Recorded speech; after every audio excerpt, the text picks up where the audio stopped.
Good morning. My name is Dana Fair.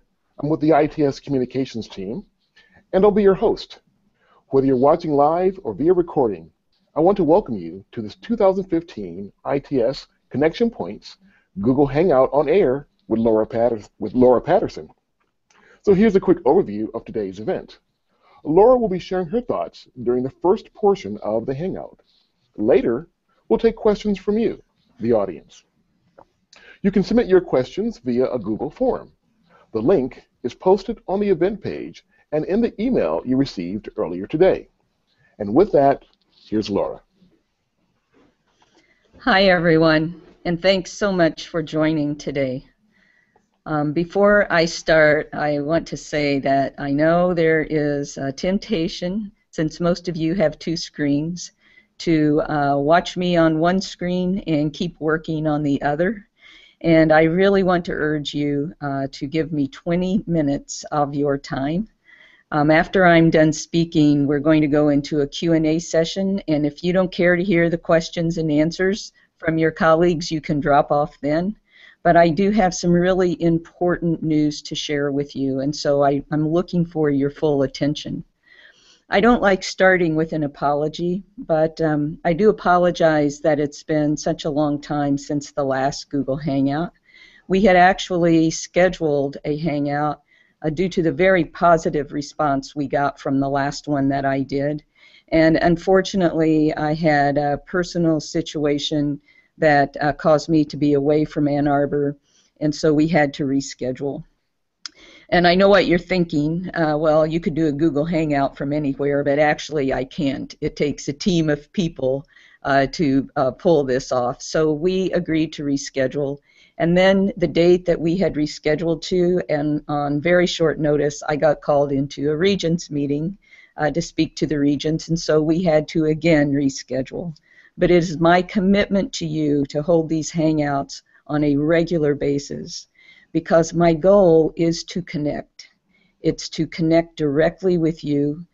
Even though it's virtual, it is live. I do get your questions directly. I know that you're there listening and contributing to the questions so that you have a good understanding of where ITS is today and where we are headed. So the goal of these Hangouts is for me to connect with you and for you to connect with each other, with ITS, and with the university at large and the role we play in advancing the university. So I'm going to start by talking about the employee satisfaction survey.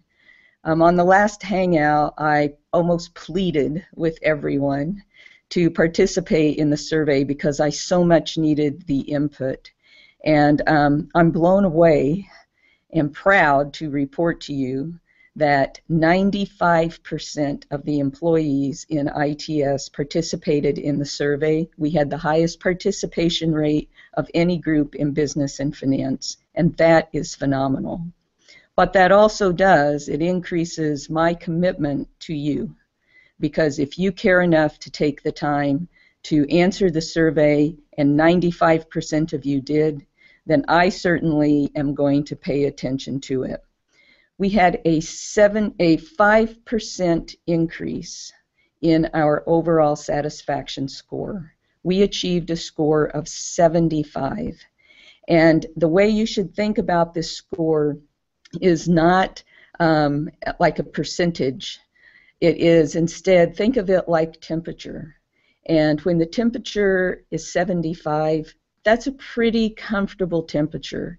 And so I was really pleased that I could take from the survey that in general, things are pretty good in ITS. That said, I know that things can be better. I know there are areas in which we must improve. And what I really want to understand, what is it that we did that caused us to have a 5% increase? Because I want to be certain we continue doing those things while we work on the other things for improvement. So why did we improve, and what else can we do to improve? I know from looking at the survey results, there are definitely 3 areas that you as a total employee body, we're trying to bring to the attention of the leadership team. A big one is communication, that we still haven't hit the mark in the way we communicate and the frequency of our communication. And this is true both within ITS, and it came out of the customer satisfaction survey for the way that ITS communicates with its customers. A second area was workload. You will continue to tell us that the workload in ITS is heavy and not evenly distributed. And so we will continue to try to find ways to address the issue of workload. And the third thing was space. The ITS space is less than desirable. Teams are scattered all over Ann Arbor, literally, and the space we have is not ideal for the way we work today and the way we want to work. And so we are going to conduct focus groups. The focus groups will be held starting in February, and I'm showing you the front page of Backstage because you may sign up for the focus groups by going to Backstage and clicking in the upper left-hand corner on that icon that you see there. I really, really encourage you to take the time to participate in the focus groups. They will be painless, I promise you, and they will be productive, because what the employee satisfaction survey did was show us the areas on which we need to work, and now the focus groups will give us the details about what exactly we can do to improve communication, workload, and space, among other things that came out of the survey. So please go to Backstage and sign up for a focus group. So the next thing I want to talk about is where ITS is today. And I'm going to be sharing with you some pretty big news that has not yet been made public, but I'm starting with ITS because it is so important and so much a part of our strategy. You know that about 4 years ago we launched the Nextgen Michigan strategy, and it's actually almost become a joke on campus. I get a lot of teasing about the wedding cake, but I do need to go back to the wedding cake because the strategy is working. The strategy is real. It is happening, and that is what I want to share with you today. So if you remember, we started at the base of the wedding cake, and we established our governance, and our governance groups are really working effectively. There's always room for improvement, but people care, they want to have a voice, and they do have a voice. The other side of the base was about organization, and that was the decision to create ITS. And then the next step, the next layer on the wedding cake, was to launch the IT rationalization program. But recall that rationalization is not our goal. It is a step toward our goal, and our goal is Nextgen Michigan.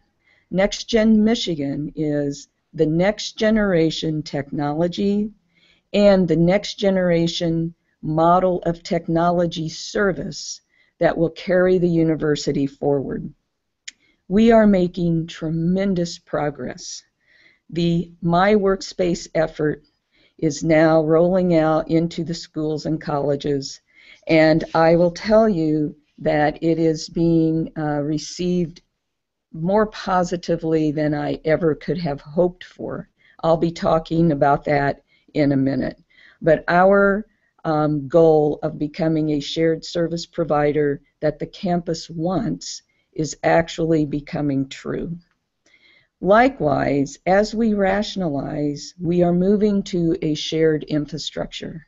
And the shared infrastructure is a combination of cloud services and on-premise services with the goal of increasingly moving to the cloud. We are accomplishing that shared infrastructure also. Great work by our infrastructure teams in building infrastructure services, again, that campus wants to use. We requested new capital funding this year to expand some of our services because the demand for them has reached a new level.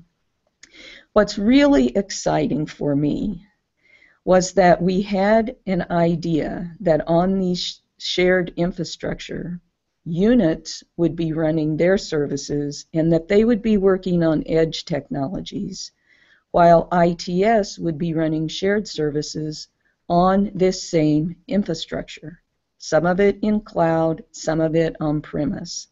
And that, too, is happening today. There are faculty at the university that have created brand new tools in teaching and learning, and they leveraged the AWS or ITS infrastructure to do it. Faster innovation because of the shared infrastructure that we are supporting. At the same time, we're putting up the shared services on the shared infrastructure, and those are the services that ITS is offering. We are leveraging that same infrastructure. Many of the services that we offer run in the MyServer environment, and we are over 1,000 virtualized servers now running an environment that campus uses and that ITS uses. I couldn't be more pleased or proud. And I will tell you, it is absolutely awesome to have such a great group of people that saw a vision, set a strategy 4 years ago, and now it is coming to life for real for campus. So when we set a strategy is about a 5-year out plan. When we work with campus on the strategic plan, we ask them to try to look at the next 5 years, the 5 years that are ahead of us. If you were looking to 2020, how would you envision the university would be conducting its work? How will research be conducted? How will we be teaching students? What must administration be able to do? What will our security architecture need to include? And we try to pull as many ideas as we can from campus. And that's a 5-year view. And to see that 5-year view, you should go to the IT strategic plan. It's not the ITS strategic plan, it's the university's IT strategic plan. Then the next thing we do is say, in order to get to that strategic plan, what must we, ITS, do in the next 3 years?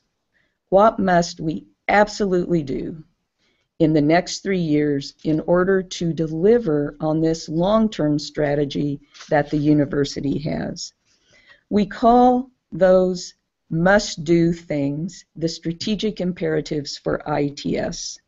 And we have identified 3 strategic imperatives. 1, we must be the shared service provider of choice. Our shared services must be so good that campus will choose to use them rather than put up a redundant service on their own. So an example of that is my Workspace and my server, my database. Those are all examples of shared services that we have delivered that campus is embracing. They are embracing without question my server. We are expanding that service. The shared storage services, we are expanding that service. And I want to share a story with you about my Workspace that I shared with the leadership team this morning. It was probably the biggest compliment that I have received about my Workspace, and the person expressing it to me didn't even realize that she was giving me a compliment. It was from a dean of a unit whose term is ending, and she's going to be going back to her academic department. The unit that she is the dean of is currently using my Workspace. And she asked me about the academic departments that she will be going back to teach, and if they had yet implemented my Workspace. And I thought she was just asking me about the My Workspace rollout. I didn't realize why she was asking. And so I was giving her an update, and she said, no, I want to know specifically if Department X and Department Y have moved to my workspace, because I can't imagine going back there to do my job if I don't have my workspace. I could not hide my surprise. I also could not hide my pride that a dean had so embraced, and she said specifically, it wasn't just the technology, it was also the service that she wanted to be sure she had.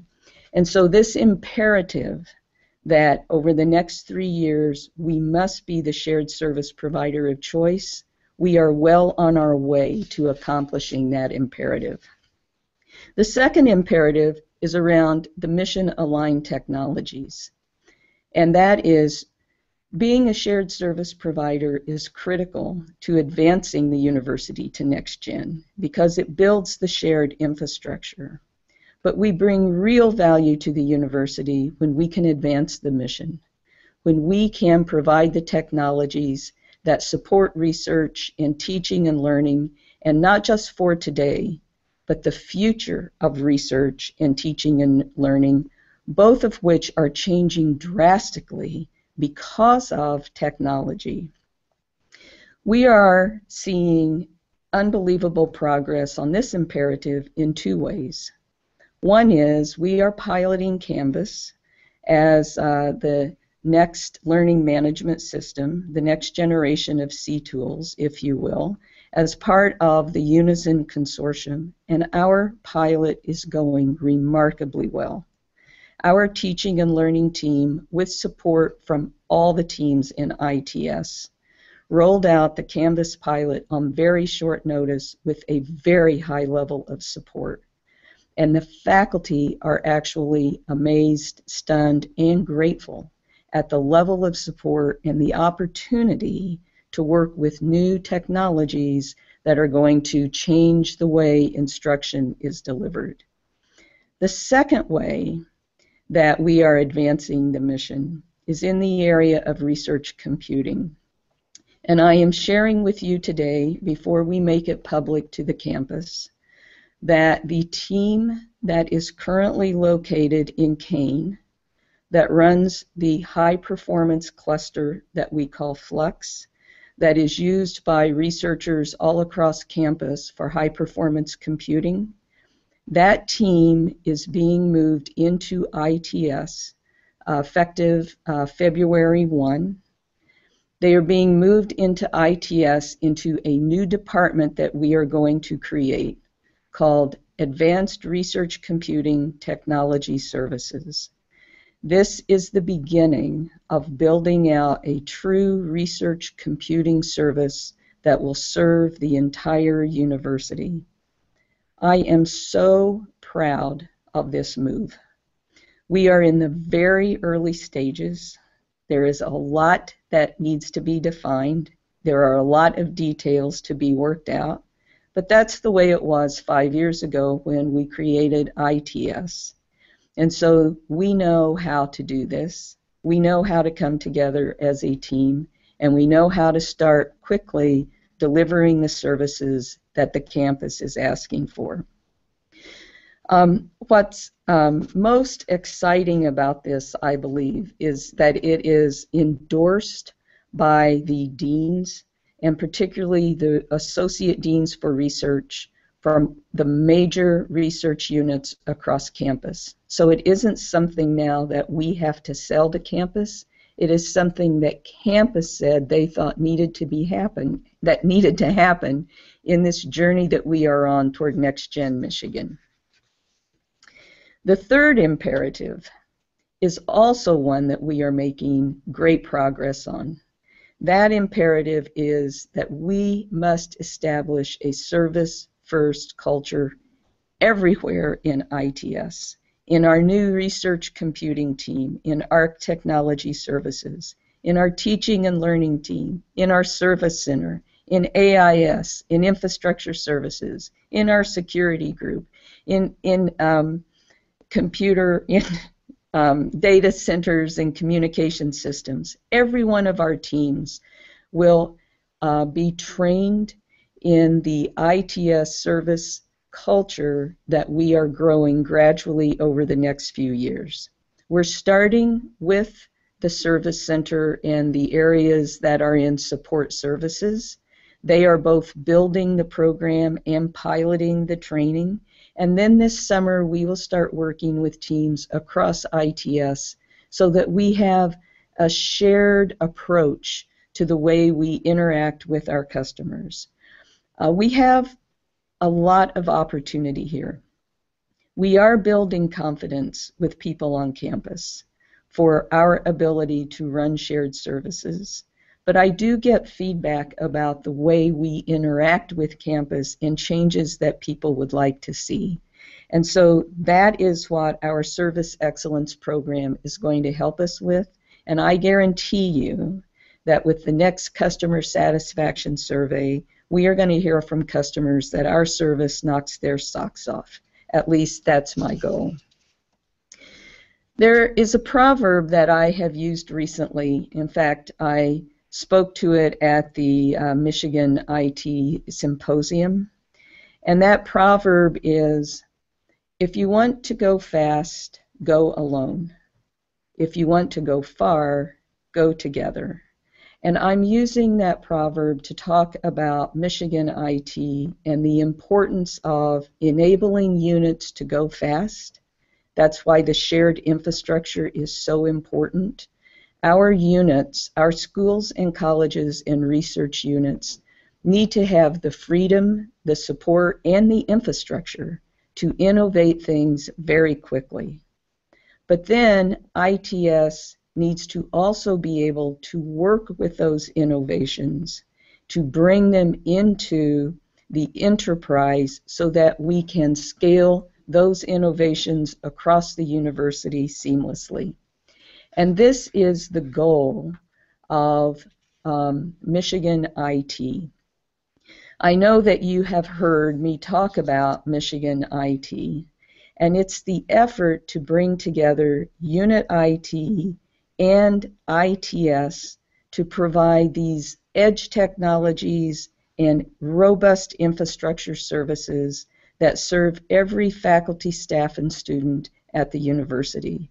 And that to those users of the technologies, it appears to be one IT service end-to-end, whether it's coming from the unit or from ITS.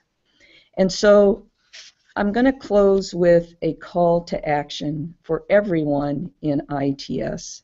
As we are in this time of significant transition toward the new research computing arm that's coming into ITS, transition toward Michigan IT and end-to-end service, edge technologies and core technologies.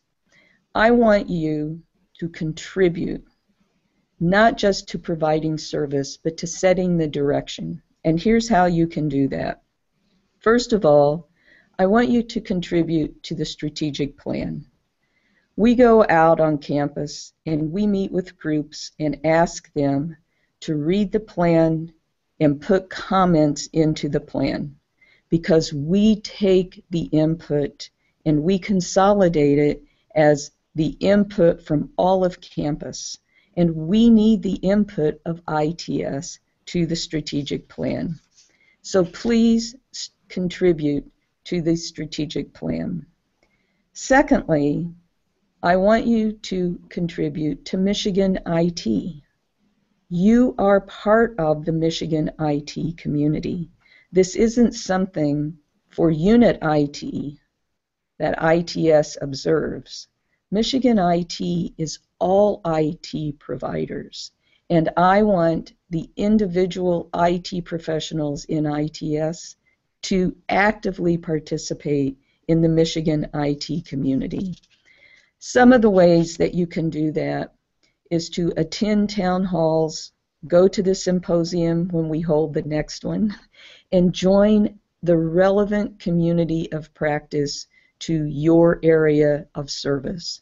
And so we are standing up communities of practice across various services and technologies at the university, and you should be engaged in those, because that is how you are going to get to know the unit IT staff on a more personal level, so that we truly do become an IT community that is supporting one of the best research universities of the world. I want to thank you for joining today. It really does mean a lot to me, even though it's a virtual engagement. You are hearing directly from me. It's my way of trying to personally let you know what ITS is doing and where we're headed, and the importance. I cannot stress enough the importance of what we do to the future of this institution. And so I thank you for taking the time out to join today. Those of you that are really stressed for time can drop off now, but I'm hoping that there are enough questions that we can have some true and robust engagement, and I'm looking for really good questions. Send me some hard ones. So Dana, have we received any questions yet from anyone? Laura, we have received questions, but I just want to remind everyone that they can submit more questions using the Google form on the events page. So I'm going to start off with the first question. Have you had an opportunity to meet with the new president, and what are his views about technology? I have had an opportunity to meet with the new president, not as often as I would like, but on more than one occasion. I've had both private, individual conversation with him, and I've been in some meetings with him. First of all, I will tell you he is technology savvy, which I very much appreciate. He is a user of technology. I don't know if he's in Box yet, because he told me, oh, he uses another service, and I encouraged him that the rest of campus was adopting Box and that it was our platform for document sharing, and I really encouraged him to get into Box, and particularly to that the sync function would allow him to access his documents from anywhere. That Box and Google make a really nice combination for collaboration and supporting mobility.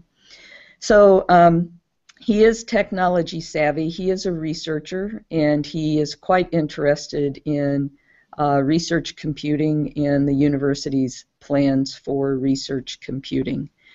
He also is, and I want to be careful how I state this, but he does question the extreme decentralization of administrative things at the university. He believes the decentralization is very important for innovation and academic program development, but that it is actually hindering some of our capabilities in how we run things. And one of those things is IT. He's very much a supporter of the Nextgen Michigan goal of building shared service and a shared infrastructure that then enables innovation rather than putting our efforts into duplicate infrastructure. So I think what we are doing is very definitely aligned with his goals. Good to hear. Another question. We don't hear much about the ITS Culture Deck these days. Is leadership still committed to the cultural reference guide that is on Backstage? Did somebody on the leadership team submit that question? Hey, no, seriously, it's so timely. Tomorrow we have a leadership team retreat, and we are going through the culture deck to affirm the commitment to what is in it, or do some things need to be revised? Remember that the culture isn't something that you can develop a project plan and implement. A culture is something that grows with the people of the organization. And so the purpose of the culture deck was to try to communicate this is who we want to become. And now it is time, in fact, to step back, review the principles that are in that document to say, does this still hold true? And if so, are we becoming this organization? And if we aren't, what are the barriers that are in our way? And so it's an excellent question, and it's very important, particularly at this point in time as we bring a new team into ITS, the ARC team coming into ITS. It is a really important time for us to step back and examine what our values are and what kind of organization we want to be. It's especially, I will tell you, when I'm out on campus, I've been having, at my initiation, conversations with faculty and academic leaders and asking them, give me your perception of ITS. Because I want to know how we are being received or perceived by campus. And some of what I'm hearing is wonderful, it's marvelous, and some of what I'm hearing makes me think we're not living up to everything that's in the culture deck. And so that's the reason, that's sort of what launched my interest, the research team coming in and the feedback I've been getting from campus. So yes, it does still apply, and I'm absolutely holding the leadership team's feet to the fire to live what's in that deck or agree to what revisions need to be made. Excellent. Next question. Will the new Advanced Computing Infrastructure service be a common good for units to consume? I've got to be careful about the wording. So the let's start with the high performance compute service that's currently offered called Flex. I hope I'm understanding this question correctly. Kane currently operates for the whole university a service that is a shared service. The reason I call it a shared service is research computing has historically been extremely decentralized. I would say the most decentralized service the university had. That came about because researchers would write a grant, and in their grant they would include a request for funding for equipment. And then when they got that funding, they would purchase servers and put up their own cluster to run their algorithms that is part of their research. Other universities moved ahead of us away from that model into a model in which the university provides a high-performance cluster. And then when faculty write research grants, they can still write the grant for equipment, but they contribute their equipment to this shared cluster. Our cluster is now at 16,000 cores. That's a pretty sizable machine. Purdue University's cluster is 75,000 cores. So we have a long way to go. But that service is a shared service currently operated by Kane, and it is going to be moved into ITS and operated within this new department, ARC Technology Services, as a shared service for all researchers on campus. But the next exciting thing that's happening, now, in addition to that service, researchers currently use ITS offerings, and so a lot of researchers use value storage or mainstream storage. They obviously use the network. They use Google. So they already use a number of ITS services, and they use the service that was being run in Kane. Part of the challenge was it was difficult to get things done. We had to waste a lot of time figuring out who was going to do what. And from the researcher's perspective, to get service, they had to go to several different places. One researcher told me that he wanted to use Flux, he wanted to use value storage, and he wanted a faster connection to his office, and he had to work with 8 different groups or make 8 different phone calls to make that happen. Once he got it all, he said the service was phenomenal. But getting that service was a major barrier. We are trying to bring that barrier down. And so one of the next things that is not yet fully approved, but that is in the works, the provost is working with some of the deans on a data science institute. And this institute will be a new research institute at the university. It has a price tag of over $40 million, someplace between $40 and $50 million. That funding goes to establishing the institute, hiring new faculty into the institute, in addition to some of our existing faculty who will be appointed to the institute, and building a big data or data science infrastructure that those researchers will use. That infrastructure is going to be built by ARC Technology Services, the division of ITS that supports research computing, and our own infrastructure services team. And so we are in the starting point of building out phenomenal shared infrastructure and shared research services targeted specifically to the research community.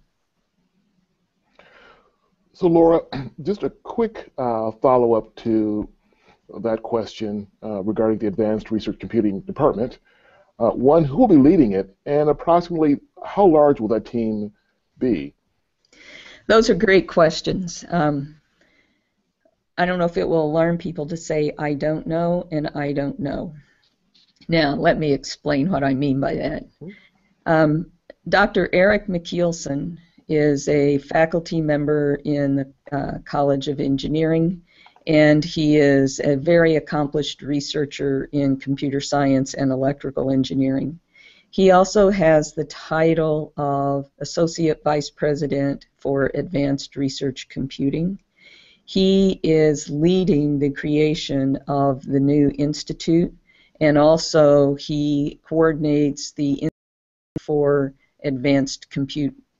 So we have two research institutes, one that's focused on advanced research computing and the other that will be focused on big data computing. And Eric leads both of those institutes. In addition to that, he will have an appointment to me in the office of the CIO over the Advanced Research Technology Services, so that we are pulling the technology and the research institutes closely together. He is going to post a position for an executive director, and that will be a national search. I assume there will be some people within the university and perhaps even within ITS that might be interested in that role. It will be Executive Director for Advanced Research Computing Technology Services. And so the position right now is being created, and we're going to be posting it this week or early next week and starting a national search. The team currently will be about 8 people. Let me compare that again to Purdue University, who has about 60 in their research computing division. Indiana University has about 90 in their research computing division. The University of Washington, I don't know how big their division is, but they have a pretty large research computing division. We are actually playing catch up. And so we're going to start with a group of probably around 8 to 10, but the plan is that over the next few years that group will grow. I doubt that it will ever grow to the size of Purdue or Indiana, because some of our services probably will remain out in schools and colleges, but it definitely is going to get bigger than 8 or 10 people. So Laura, I'm going to shift gears a little bit, and here's a comment about my workspace. My workspace has been successful for many reasons. Kudos to the team and the project leadership. One contributing factor has been their open and collaborative workspace. Will the new space planning focus on having collaborative spaces? I sure hope so. Um, You know, I don't typically apologize, but I almost feel like I need to apologize to our staff for the quality and of our space and the and how fractured we are as a team. And it is not the fault of anyone.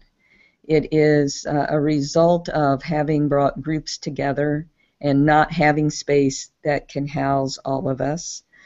I actually pushed on this more than once, and of course the response that I got from leadership was, well, wait a minute, you're putting in place all these new virtual tools like Google Hangout and Blue Jeans and Box, and we thought we were in an era when people didn't need to all be together in order to work together.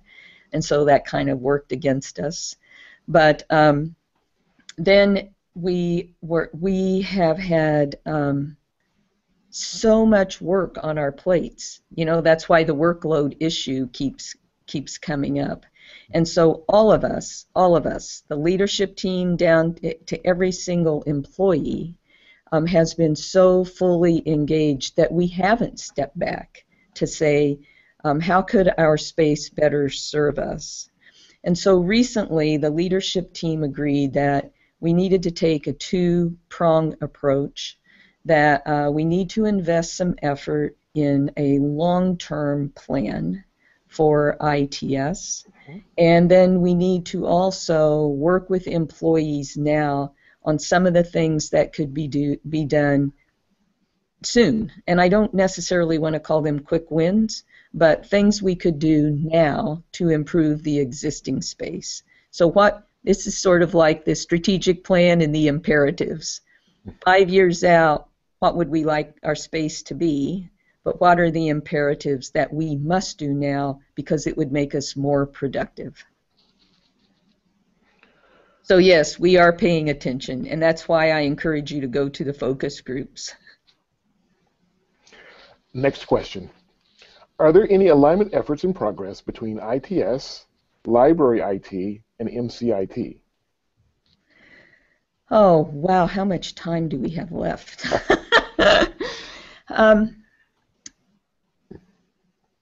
There are several. It is slow going, but let me start with the library. First of all, I talk regularly, we chat regularly, and we meet regularly. Not always as frequently as we would like because our calendars are both a little crazy, but we chat frequently. It's the face-to-face meetings we don't get to do as often maybe as we would like. But even in the evenings, I can be working and the chat box pops up and it's James. And we chat about something that happened that day that we want to make each other aware of. There have been other members of ITS that are working with staff within the library. What we haven't done a very good job of is really pulling all of that together and sitting down with the library, which now James and I have talked about that we should get some key folks together, and we are starting to do that around data management and storage. We envision the library as being the service provider to researchers for data management support, but ITS running the technology behind all the data management services. And so we need people working together and seeing themselves as a team. That's part of that Michigan IT philosophy of different units coming together to provide a seamless service. So I would say the relationship with the library is good. The progress has been slower than I would like to truly collaborate on service.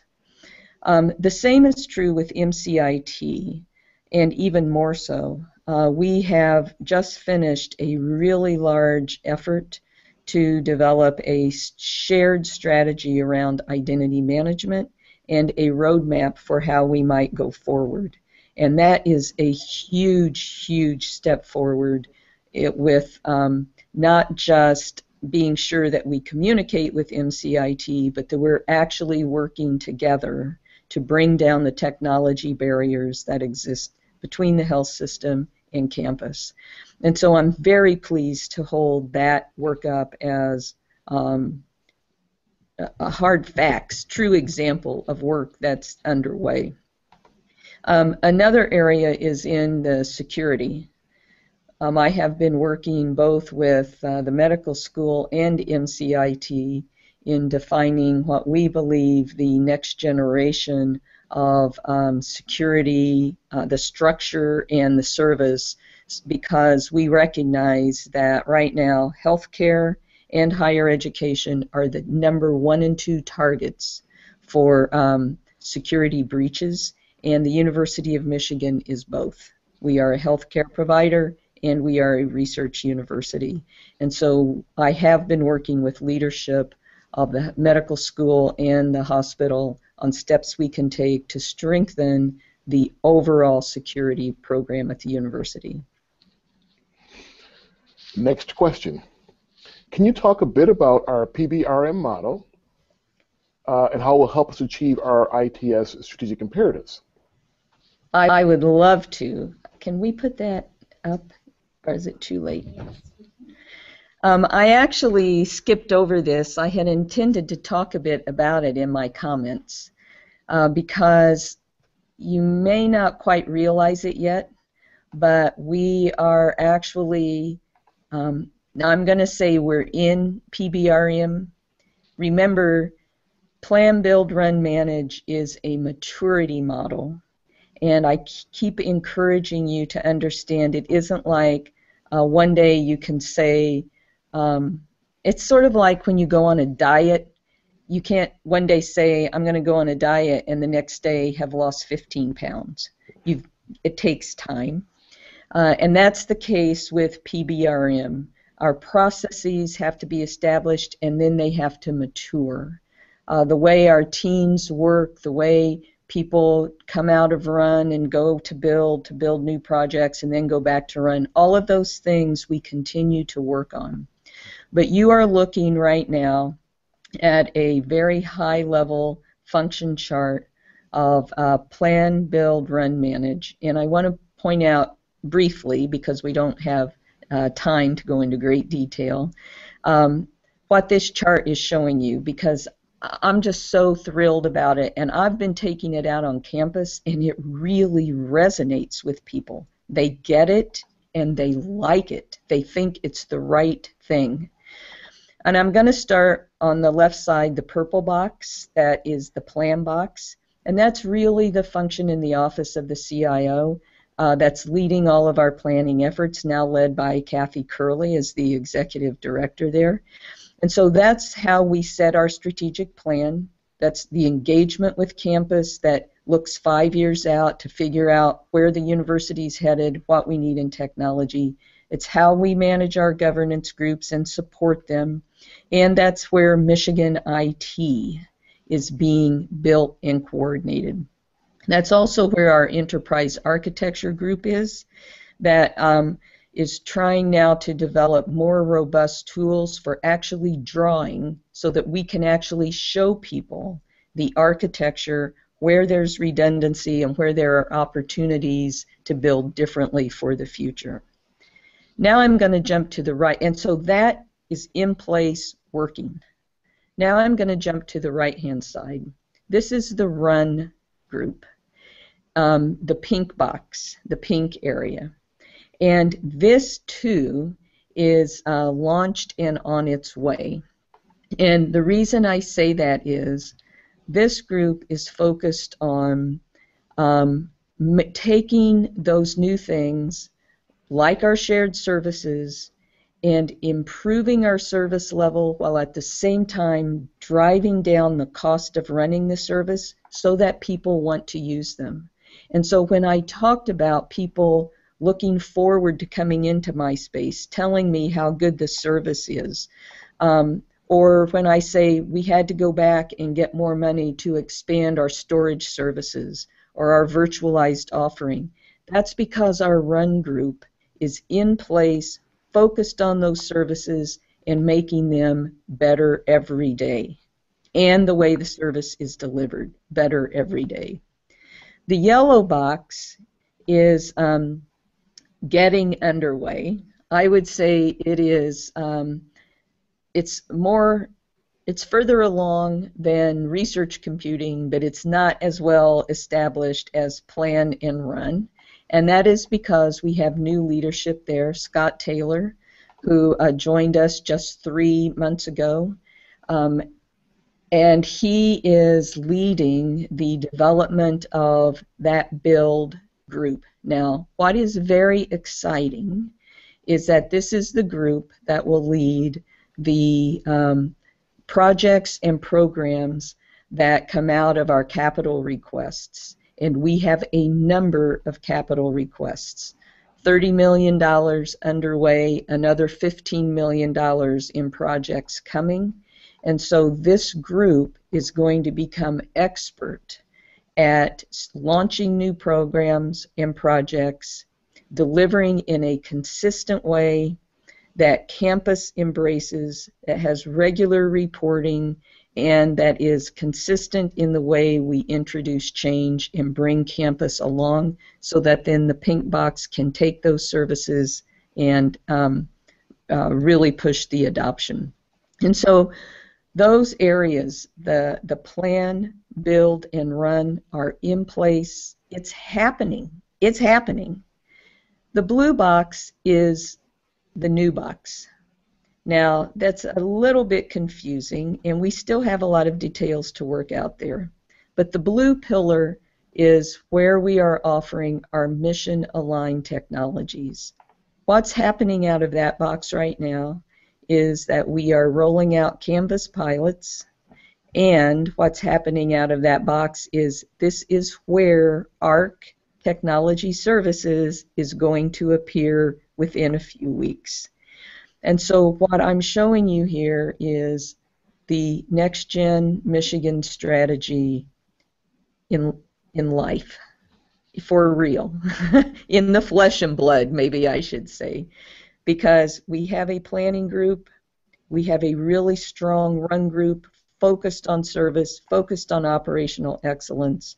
We now have a build group that is getting its legs under it, and we are building out our mission-aligned technologies. So plan, build, run, we made it, and now we're going to improve and grow it. Laura, that was very helpful. Thank you very much for sharing that. Customers often perceive our combined services and rationalization efforts as being less customer-friendly.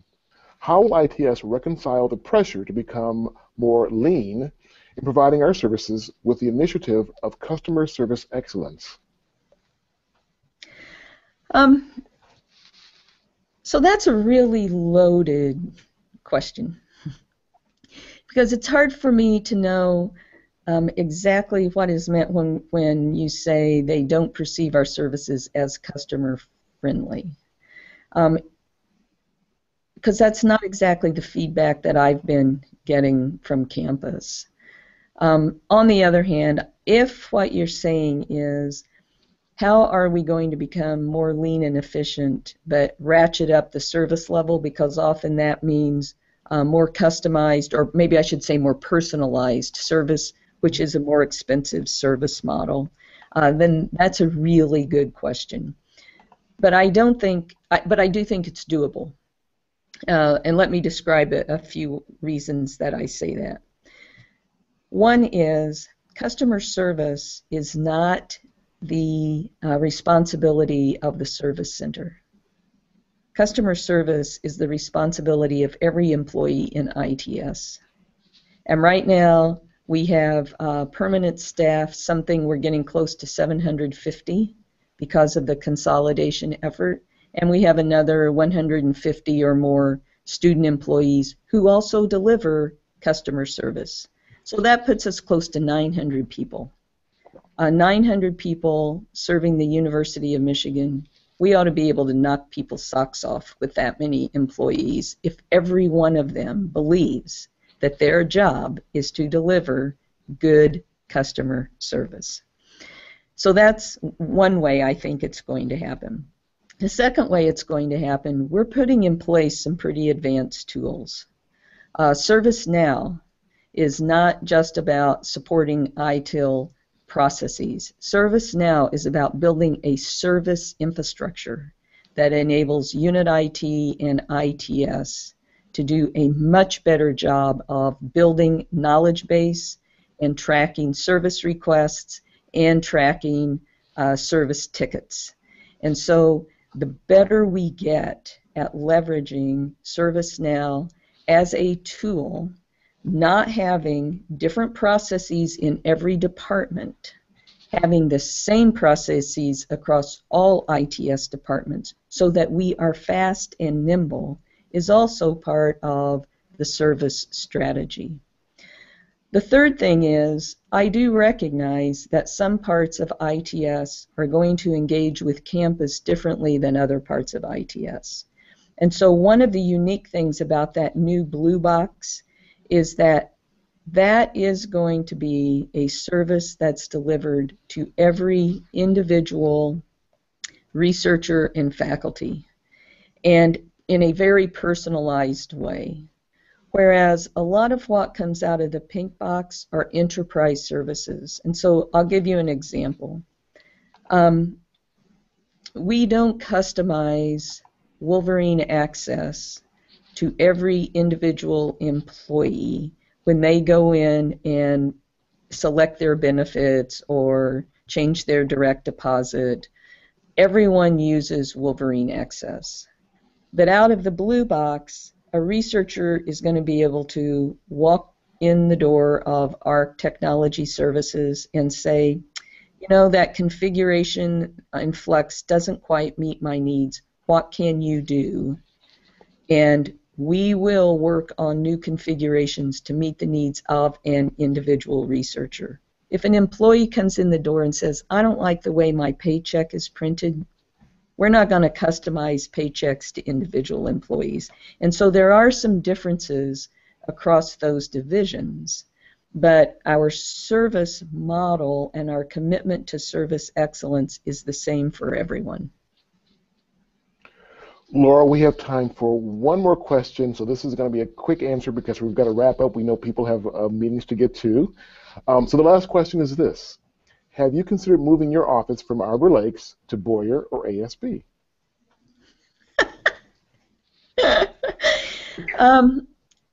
I'll be very candid. I have an office at Arbor Lakes, and I spend very little time here because I also have an office in the Fleming building, and that actually is, I don't even spend very much time there. Most of my time is spent out on campus in various locations. I spend half a day at Arbor Lakes. I usually spend maybe not half a day, but a couple of hours a week in ASB, and the rest of the time I am all over campus, typically in meetings or I'm meeting one-on-one with people. I do have an office in the Fleming building, and I find because so much of my time is on campus that the Fleming building office is the more convenient home. And so, no, to be candid with you, I wouldn't have yet a third office in ASB. We are so tight for space, that would be a horrible waste of space. I do use hotel space down there. And when I say hotel space, typically I walk in and look for an empty cube or office, so keep your stuff neat because someday I might be using yours. Not really. I don't use just anybody's. But I do, I don't expect to have space dedicated to me. And in fact, I'll use that as a comment as we talk about space and our future for space.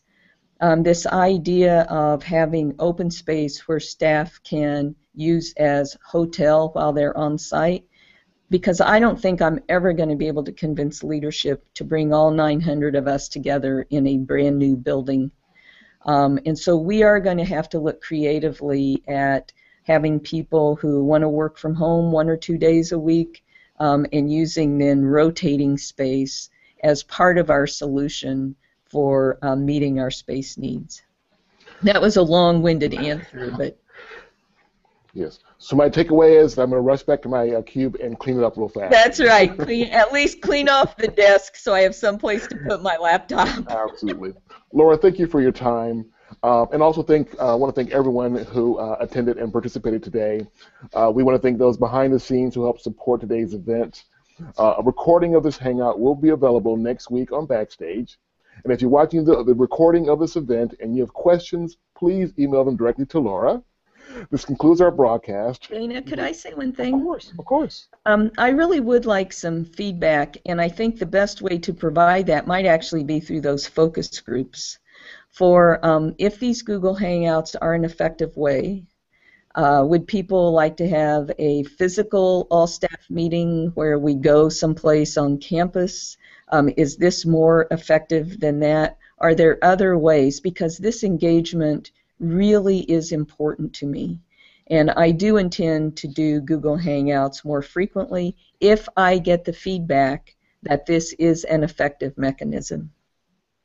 So thank you for your time. And again, I echo Dana's comments to thank everyone behind the scenes that made this possible. Thanks everyone for watching. Now back to work.